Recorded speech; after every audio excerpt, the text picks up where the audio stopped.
네, 뉴스쇼룸입니다. 국토교통부가 항공기를 되돌려서 사무장을 내리게 해 물의를 빚은 조현아 대한항공 전 부사장에게 내일 오전에 출두하라고 통보했습니다. 하지만 조 부사장 측은 일단 거부했습니다. 자, 이번 일로 과거 기내에서 발생했던 소동들도 다시 재조명되고 있는데요. 항공기 진상 탑승객 한 명씩 살펴보도록 하겠습니다. 자, 지난 8월입니다. 싱가포르에서 한국으로 오던 한 싱가포르인은 여러 차례에 걸쳐서 대한항공 승무원의 치마 속을 휴대전화로 몰래 촬영하다가 발각됐습니다. 인천공항에 도착하자마자 공항 경찰대에 체포돼서 강제 추방됐죠. 그보다 한 달 앞선 지난 7월에도 비슷한 일이 있었는데요. 몽골로 가는 항공기에서 한 남성 승객이 승무원을 성희롱한 사건이 있었고요. 또 4월에는 한 승객이 승무원에게 성적 모욕을 주는 발언까지 했습니다. 두 사건 모두 경찰에 인계돼서 처벌을 받았습니다. 하지만 대중들에게 각인된 항공기 진상 고객, 뭐니 해도 이른바 라면 상무입니다. 결국 다니던 회사 포스코 에너지에서 보직 해임됐습니다. 이 사건을 계기로 국회에서는 승무원 업무를 방해하는 승객을 처벌할 수 있는 항공안전보안법 개정안을 통과시키기도 했습니다. 그리고 아웃도어 업체죠. 이 블랙야크의 강태선 회장도 도마 위에 올랐습니다. 작년 9월에 탑승 시간보다 늦게 공항에 도착했는데 탑승할 수 없게 되자 이 항공사 직원을 신문지로 때린 사건입니다. 당시 강 회장은 당사자를 직접 찾아가서 고개를 숙였습니다. 자, 고위층 신분에 걸맞지 못한 행동을 한 박연차 태광실업 회장도 빠질 수 없습니다. 2007년 이륙 중 안전을 위해 등받이를 세워달라는 승무원의 요구를 거절하면서 소란을 피운 건데요. 이 사건으로 벌금 1,000만 원을 선고받았습니다. 보시다시피 문제의 인물들 대부분 우리 사회의 지도층으로 볼 수 있는데요. 이런 일련의 사건들 때문에 조현아 부사장에게도 법적 책임을 물어야 한다는 목소리가 높습니다. 전문가의 얘기 들어보겠습니다.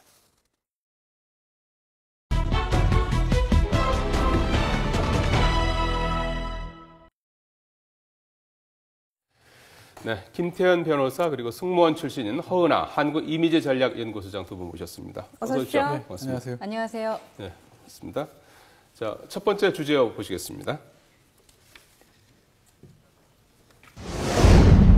네, 땅콩 회항 법적 처벌은 이라는 내용입니다.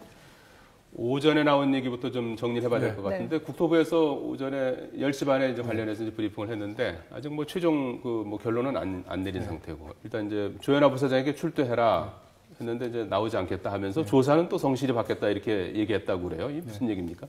기본적으로 지금 국토부 조사가 국토부가 사법권이 없어요. 강제수사권이 없는 거죠. 그러니까 행정기관이니까 주무부처로서 조사하는 정도기 때문에 조현아 부사장 입장에서는 만약에 안 나간다고 하더라도 뭐 경찰이나 검찰 출두를 불응하는 것과는 달리 어떤 신체적인 제재를 받을 게 없으니까 일단 조금 버티자는 거예요. 그러니까 두 가지인 거죠. 하나는 여론의 추이를 좀 보겠다는 것이고 지금 만약에 국토부 조사에 나가게 돼서 어떤 그때 사실관계에 대해서 잘못 진술하게 되면 나중에 지금 검찰 조사 결국 받아야 되거든요. 참여연대에서 서부지검에 고발을 했기 때문에 그때 이제 불리할 수 있으니 지금 여론의 추이를 보고 조금 사실관계를 나름대로 정리를 하겠죠. 아직 그 법적인 문제에 대해서 대응을 어떻게 할지 내부적으로 정리가 안 끝난 것 같습니다. 그래서 일단은 연기를 하는 걸 거예요. 그러니까 출두 명령이 강제성이 없으니까 일단 시간을 좀 벌어보겠다라는 거군요.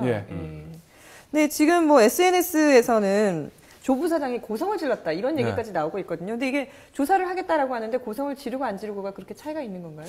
그럼 뭐 이따가 제가 더 자세히 말씀드리겠지만 기본적으로 문제가 되고 있는 항공보안법의 규정들에 대부분 다 들어가 있는 게 위계, 위력 또는 폭행, 협박 이런 것들 이제 수단으로 해야 되는 것이거든요. 폭언 같은 것들. 그러니까 예를 들어서 조현아 부사장이 그 승객이나 또는 뭐 부사장의 직위에서 기장한테 이거 좀 문제가 있는 것 같은데 이 승무원한테 조치를 취해야 되지 않습니까? 라고 얘기해서 기장이 해보니까 맞는 것 같다. 그럼 나의 권한으로 그렇게 하겠습니다. 라고 했으면 조현아 부사장한테 법적 책임을 물을 수가 없게 되겠죠. 그러니까 이제 폭언에 대한 것이 문제가 되는 것이고 지금 대한항공에서 공식적으로 흘러나오는 얘기들도 기장이 알아서 조치를 한 것이다. 뭐 이런 얘기들 나오고 있지 않아요? 아마 그런 부분에 대해서 대한항공이 준비를 하느라고 지금 조사를 좀 늦추고 있는 것 같고 네티즌들이 폭언에 대해서 더 집중하고 있는 것들 그 다음에 국토부에서도 승객 명단 달라고 그러지 않았어요? 그것도 아마 그런 걸 거예요. 특히 이제 대한항공 1등석에 조현아 부사장 옆에 한 사람이 타고 있었다고 하는데 그 사람이 사실 제일 잘 들었을 거거든요. 그러니까 그분을 불러서 조사를 해야 되기 때문에 그분의 신원을 파악하기 위해서 지금 승객 명단을 달라고 하고 있는데 대한항공에서 거부하고 있죠. 예. 자, 허은하 소장님, 이게 이제 A380 기종이라는 거 아니면 뭐 큰 비행기죠? 예. 그게 이제 1등석에서 이제 일어난 일인데 이 조 부사장이 이제 고성을 했다는 게 이제 서로 좀 엇갈리는 것 같거든요, 진술이. 네. 왜 이런 현상이 나타나는 겁니까? 글쎄요, 지금 아무래도 직원 입장에서는요, 좀 당황스럽고 이 일을 어떻게 처리해야 되는가 하면서 좀 갈팡질팡하는 상황이지 않을까 싶어요. 왜냐하면 그 승무원이라는 직업 자체가 위계 질서가 상당히 중요한 그 직업이고 또한 매뉴얼을 상당히 중요시합니다. 그래서 그로 인해서 어떠한 피해가 본인에게 오게 될지 모르기 때문에 그 지시 내려온 것도 있어서 이걸 어떻게 이야기하는 것이 맞을까라는 고민을 가장 많이 할 것 같습니다. 지시 내려왔다는 게 어떤 거죠? 뭐 그러니까 조금 주의해달라. 어떤 발언 같은 것들은 좀 주의하라 이런 지시가 있었을 것이다. 그렇죠. 예. 있는 그대로 얘기를 해야 되지 않을까 싶긴 한데 일단 뭐 이런 엇갈린 진술 때문인지 말씀하신 것처럼 승객을 조사하겠다라고 했잖아요. 근데 같이 탔던 1등석의 그 승객은 육두문자까지 써서 고성을 질렀다라고 얘기를 했는데 이 부분에 대해서 지금 얘기가 이렇게 엇갈리고 있으니까 차라리 조종사석에 있는 뭐 블랙박스라든지 이런 걸 좀 기내에 뭔가 이런 장치들을 확보하는 방안도 있지 않을까요? 그 기내에 있는 블랙박스 가지고 1등석에 있었던 대화 내역이 제가 녹음을 되는지는 모르겠는데 블랙박스는 그런가요? 거의 카핏의 조종사들 안에 있는 조종사가 거기 그래도 때문에 뭐라고 얘기를 한 걸 들을 수 있지 않습니까? 그렇죠. 조종사와 이야기한 것은 충분히 들을 수 있습니다. 그건 이럴 수는 있겠죠. 예를 들면 조종사가 JFK에 그 공항이랑 관제한 내용들을 보면 뭐라고 그랬냐면 내려도 문제 없답니다. 이렇게 얘기를 했거든요. 아마 제가 기억이 정확치 않은데 내려도 문제 없습니다가 아니라 문제 없답니다라는 얘기는 누구한테 지시를 받았다는 얘기겠죠. 그러니까 지금 조현아 부사장이 기장한테 지시를 하지 않았냐, 속된 말로 오더를 내리지 않았냐, 그런 이제 의심이 들 수 있는 거고, 말씀하신 대로 그 기장과 부기장과의 어떤 대화들이 블랙박스에 녹음이 돼 있다면 그 과정들이 나올 수 있겠죠. 야, 뭐 기장 내리랍니다. 왜 그래? 아, 뭐 부사장님이 땅콩 때문에 내리라고 그러시는데 이거 어떻게 하지? 이런 내용들이 녹음이 됐다라고 하게 되면 그 과정도 우리가 유추해 볼 수 있지 않겠어요? 그래서 블랙박스가 중요한데 지금 아까도 말씀드렸지만 그 국토부는 강제 수사권이 없어요. 그러니까 저기 정치적인 부담이나 어떤 나중에 행정적인 부담을 감수하고라도 대한항공이 버티면 못 가져오거든요. 결국은 참여연대가 고발한 것도 그런 것 때문에 서부지검 고발했을 거예요. 서부지검에서는 압수수색할 수 있으니까 그때 가서 다 밝혀지겠죠. 지금 뭐 이제 소리를 질렀느냐, 욕을 했느냐 그 부분은 이제 좀 이렇게 진술을 좀 들어봐야 될 것 같고요. 그 외에도 이제 뭐 램프로 이제 돌아가라고 이제 한 지시한 부분 그런 것들은 좀 드러나지 않겠습니까? 객관적으로. 그 다음에 이제 뭐 누가 이 사무장을 내리게 했느냐 하는 부분 이런 것들이 이제 조금 앞으로 드러나야 될 부분인데 어쨌든 이 땅콩 회항에 대한 후폭풍이 상당합니다. 이 시민단체에서 지금 조현아 부사장을 고발하기까지 했는데 그 내용을 잠깐 좀 정리를 해봤거든요. 보시죠. 네, 참여연대가 조현아 부사장을 위력에 의한 업무 방해죄 그리고 강요죄, 항공법 및 항공보안법 위반 혐의로 검찰에 고발을 했습니다. 그리고 검찰은 이 고발장을 접수하자마자 바로 수사에 착수를 했거든요. 근데 조 사장에 대한 조 부사장에 대한 처벌이 이루어진다면 어떤 근거로 처벌이 이루어지는 건가요? 그러니까 저기 나온 것 중에서 강요나 위력에 의한 업무방해 같은 거는 일반 형법에 있는 거고 결국 딱 그 제목에서도 죄명에서도 드러나오지만 위력에 의한 업무방해라는 거는 어떤 폭언이나 그런 걸로 기장의 업무를 방해했다는 거죠. 기장의 비행기를 몰아야 되는데 그걸 못 하겠다라는 거고 강요죄 같은 경우도 이제 의무 없는 일을 강요를 했다는 거예요. 그러니까 즉 사무장 같은 경우 안 내려도 되는 건데 강제적으로 내리게 했다. 이런 부분인 건데 가장 문제되는 거는 저기 나오는 항공보안법에 있는 내용들이죠. 23조에 보면 기장 등의 사전 경고도 불구하고 폭언, 고성방어도 소란행위를 해서는 안 된다. 폭언을 했다고 하면 폭언 부분은 문제가 없을 텐데 문제는 이제 기장에 어떤 사전 경고가 있었느냐 그런 부분들인데 현실적으로 기장이 하지 마세요. 그러니까 사전 경고 했겠어요 오너한테. 그래서 저게 쉽지 않을 거고 문제는 가장 문제된 게 저겁니다. 항공기 항공변경죄인데 저게 죄명이 진짜 죄가 세잖아요. 1년 이상 10년 이하의 징역. 외신에서 지금 조 부사장이 10년의 징역에 처해질 수 있다라고 외신 보도 나오는 거 다 저걸 근거로 하는 건데요. 저기 직무집행 방해죄도 있고 저기서 지금 문제되는 건 뭐냐면 결국 이제 항공기 항로 변경죄 아까 나왔던 것 같은 경우에는 42조를 다시 한번 보여주실까요? 위계 또는 위력은 문제가 없을 거예요. 폭언을 했다고 하면 운항 중인 항공기다. 저것도 항공기가 문을 닫고 문을 열기 사이에는 운항 중이라고 보기 때문에 이게 지금 문 닫았잖아요. 항공기 출입. 그러니까 운항 중인 건 문제가 없는데 문제는 항로를 변경해서 정상 운행을 방해한 저거거든요. 예. 근데 저 조문이 원래 왜 만들어졌냐면 테러범 잡으려고 그런 거예요. 테러범이 하이제킹 해가지고 뭐 뉴욕 가는 비행기를 무슨 뭐 어디 뭐 이상한 동남아에다 내리겠다든지 이거를 잡으려고 한 건데 과연 이제 땅 위에서 조금 후진한 정도를 저렇게 정상 운행 방해한 거로 볼 수 있느냐에 대한 다툼이 있을 거고 그다음에 그 뒤에 있는 43조 직무집행방해 같은 경우에도 보면 문제가 되는 게 항공기와 승객의 안전에 해친 거 그걸 처벌하는 건데 이 경우도 만약에 안전해가지고 왔는데 그 약간 사무장 내리게 하고 잠깐 출발을 지체한 게 항공기와 승객의 안전에 해친 거냐 여기에 대한 다툼이 있을 거예요. 그래서 제가 개인적으로 봤을 때 조현아 부사장의 어떤 행위들이 우리가 이제 도덕적으로 비난을 받을지언정 법적으로 저는 항공기 항로변경죄나 직무집행방해죄 되는 거는 사실은 조금 무리가 있지 않나 저는 개인적으로 그렇게 생각을 하고 있어요. 예.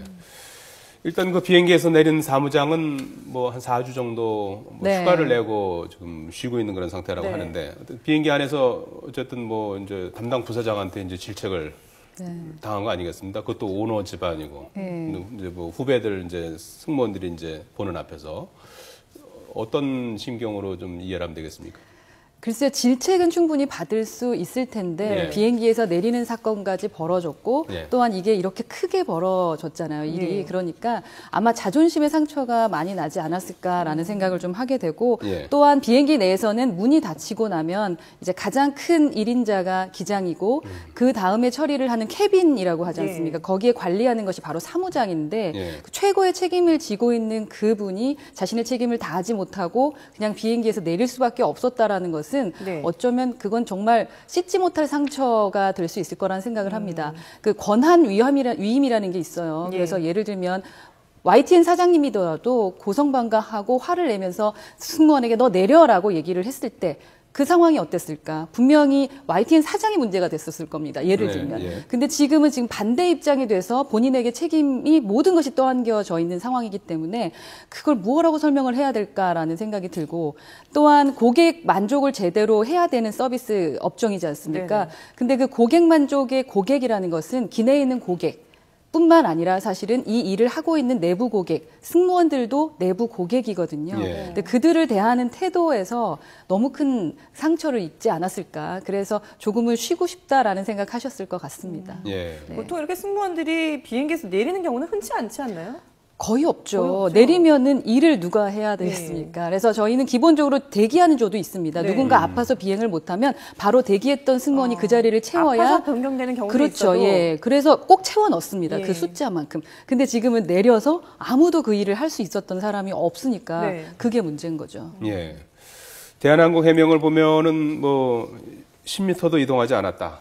뭐 이제 그런 이제 문제가 없다. 이제 이런 얘기인데요. 그 어떻게 봐야 될까요? 그러니까 뭐 대한항공의 제가 속내는 속속들을 알 수는 없지만 아까 이제 제가 지적했던 그 법리적인 그런 부분들 10cm도 이동하지 않았으면 항공기랑 승객 안전 이상 없는 거잖아요. 그다음에 정상 운항 방해한 거 아니잖아요. 그러니까 아마 그런 부분들까지 염두에 두고 얘기를 한 걸 거예요. 물론 뭐 거기까지 안 하더라도 최소한 그 비행기에서 어떤 피해가 없어서 승객들에게 아무런 피해를 주지 않았다. 그걸 강조하기 위함도 있겠죠. 항공기는 문을 닫으면 그때부터 운항 중으로 본다. 저거는 법에 저렇게 규정되어 있는 거니까 저건 다툴 수는 없는 거고 아까 말씀드린 대로 이게 진짜 운항 방해냐 아니면 승객의 안전에 위해가 강했느냐 아마 그 부분 가지고 때문에 대한항공에서 그렇게 나오는 걸 거예요. 다음 주제 보겠습니다. 땅콩회항 조현아 부사장 결국 퇴사라고 했는데요. 뭐 이게 지금 앞서도 말씀하셨지만 우리나라뿐만 아니라 해외에서도 아주 주목을 하고 있잖아요. 해외 토픽으로도 엄청 많이 얘기가 나오고 있고 패러디도 많이 되고 있는데 패러디 영상을 저희가 준비한 게 있거든요. 한번 보시고 얘기를 나눠보겠습니다. 지금 대한항공 비행기를 모형을 보여주고 있는데요. 뭐 1등석에서 제공했다는 땅콩이죠. 모양은 좀 다릅니다.